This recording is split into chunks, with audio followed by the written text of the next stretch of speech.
السلام علیکم دوستو، میرا نام شہزاد ہے اور میں آج آپ کے ساتھ ایک انتہائی سچا اور انوکھا واقعہ شیئر کرنے والا ہوں۔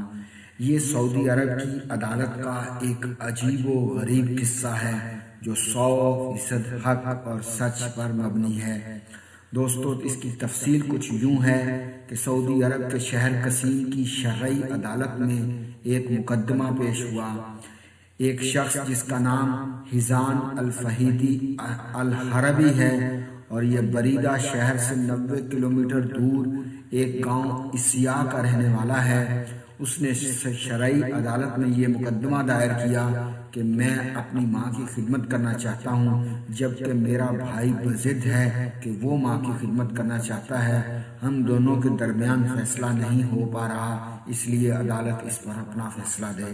دوستو، اس کی مزید تفصیل کچھ یوں ہے کہ 110 سالہ بڑھیا جس کا بڑا بیٹا بھی تقریباً 95 ایئرز اولڈ تھا، یعنی 95 سال کا تھا، وہ اپنی ماں کی خدمت کرنا چاہتا تھا، اور اس سے چھوٹا بھائی جو تقریباً 90 سال کا تھا وہ چاہتا تھا کہ ماں اس کے خاندان کے پاس رہے۔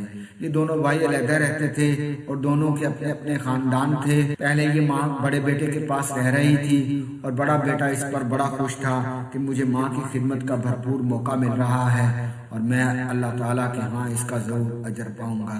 اس دن وہ بڑا پریشان ہوا جب چھوٹے بھائی نے آ کر کہا کہ اب میں ماں کو اپنے پاس رکھنا چاہتا ہوں، تو بڑے بھائی نے صاف انکار کر دیا۔ اس نے کہا کہ نہیں، ماں میرے پاس رہے گی۔ ان دونوں کے درمیان چپچلش جب زیادہ بڑھ گئی اور دونوں کی تو تتکار جب زیادہ بڑھ گئی تو یہ معاملہ عدالت میں چلا گیا۔ جج نے ان سے کہا کہ آپ دونوں آپس میں فیصلہ کر لو کہ ماں کو کس کے پاس رہنا چاہیے۔ جج نے بار بار تاریخ دی کہ شاید دونوں بھائی اس کا فیصلہ کر لیں، لیکن جب دونوں بھائی اس کا فیصلہ نہ کر پائے تو اس نے قاضی نے کہا کہ جاؤ اپنی ماں کو لے کر آؤ، میں اس سے بھی پوچھتا ہوں کہ وہ کس کے پاس رہنا چاہتی ہے۔ تو جب قاضی نے ماں کو بلوایا اور بوڑھی ماں جو 110 سال کی تھی اور تقریباً اس کا وزن 20 کلو بھی نہیں بنتا تھا، وہ ہڈیوں کا ایک ڈھانچہ پیش ہوئی، لیکن الحمدللہ ماشاءاللہ اس کا حافظہ بہت اچھا کام کر رہا تھا۔ قاضی نے اس سے پوچھا کیا تم جانتی ہو کہ آج تم کہاں آئی ہو اور کیوں آئی ہو؟ تو اس بڑھیا نے جواب دیا کہ جی قاضی صاحب، جی جج صاحب، میں جانتی ہوں کہ یہ عدالت ہے اور میں یہ بھی جانتی ہوں کہ مجھے یہاں کیوں لایا گیا ہے۔ جج نے اس سے پوچھا کہ تمہیں یہاں کیوں لایا گیا ہے؟ تو اس نے کہا میرے دونوں بیٹے اس بات پر جھگڑا کر رہے ہیں کہ مجھے کس کے پاس رہنا چاہیے۔ قاضی نے اس سے پوچھا کہ تم ماں ہو، تم بتاؤ تم بڑے بیٹے کے پاس رہنا چاہتی ہو یا چھوٹے بیٹے کے پاس؟ تو ماں نے کہا میرے لیے بڑا بیٹا میری ایک آنکھ ہے تو دوسرا بیٹا میری دوسری آنکھ ہے، میرے لیے دونوں آنکھوں کی ٹھنڈک ہے، میں فیصلہ نہیں کر پاتی، میرے لیے دونوں خدمت گزار ہیں، میرے لیے دونوں وفا شعار ہیں، میرے لیے دونوں اطاعت گزار ہیں، میں فیصلہ نہیں کر پاتی کہ کس کے پاس رہوں، اس لیے آپ ہی فیصلہ کیجئے کہ کس کے پاس رہنا چاہیے۔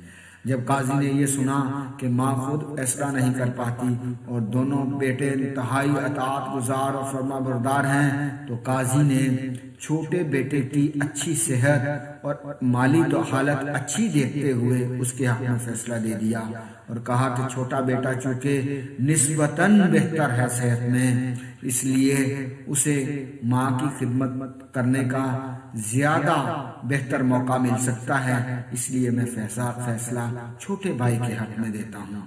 جب بڑے بھائی نے یہ فیصلہ سنا تو وہ زار و قطار ہونے لگ پڑا، وہ گڑ گڑانے لگ پڑا۔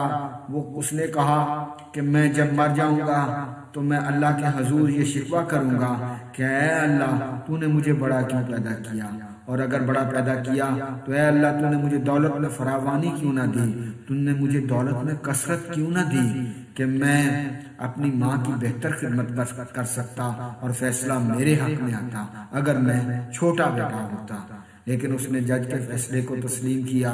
تو دوستو، اس کہانی میں یہ درس ہے، یہ سبق ہے، یہ لیسن ہے کہ آج جب کہ ہمارے بوڑھے ماں باپ ہمارے پاس ہوتے ہیں یا ماں یا باپ میں سے کوئی ایک فرد ہمارے پاس ہوتا ہے تو ہم ان کی اس طرح سے خدمت نہیں کرتے جس طرح کی ان کی خدمت کرنی چاہیے۔ افسوس اور دکھ کا مقام ہے کہ بعض لوگ بوڑھے ماں باپ کے ساتھ بدتمیزی سے پیش آتے ہیں یا ان کے ساتھ عزت اور احترام کا تعلق نہیں رکھتے۔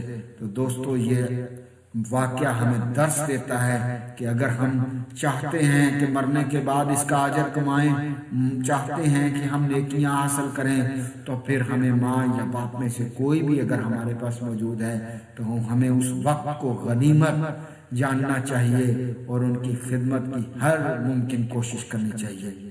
مجھے امید ہے کہ آپ کو یہ واقعہ، یہ کہانی جو حق اور سچ پر مبنی ہے، آپ کو یقیناً پسند آئی ہوگی، اور اگر پسند آئی ہے دوستو تو اسے ضرور شیئر کریں اور لائک بھی ضرور کیجئے، اور میں آپ سے درخواست کروں گا کہ میرے چینل کو سبسکرائب کیجئے اور میرے چینل کو وزٹ کریں۔ آپ کو جہاں مزید اچھے اسلامی واقعات، اچھی تاریخی کہانیاں ملیں گی جو آپ کو یقیناً پسند آئیں گی۔